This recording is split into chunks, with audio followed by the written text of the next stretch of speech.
Bankruptcy feels like hitting a reset button, but the shock comes when you see your credit score. Let's unpack what really changes after bankruptcy and how you can rebuild. Right after filing, expect your credit score to drop by 100 to 200 points or more. Chapter 7 clears debts quickly, but stays on your report for 10 years. Chapter 13 takes longer, but remains for 7 years. Lenders will see discharged accounts, which can feel like a red flag. Bankruptcy lingers on your report for years, but its impact lessens over time. Even 5 years later, lenders may still notice it, leading to stricter terms. And no, you can't erase it early. It's there for the full timeline.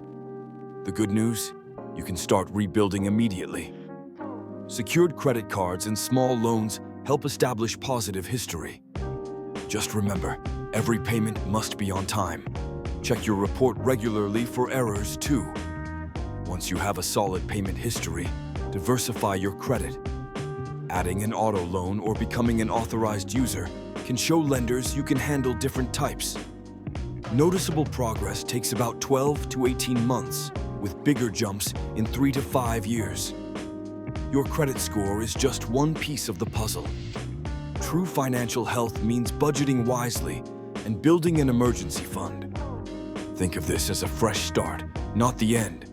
If you found this helpful, hit like, subscribe, and share this video. Your credit can recover, and so can you.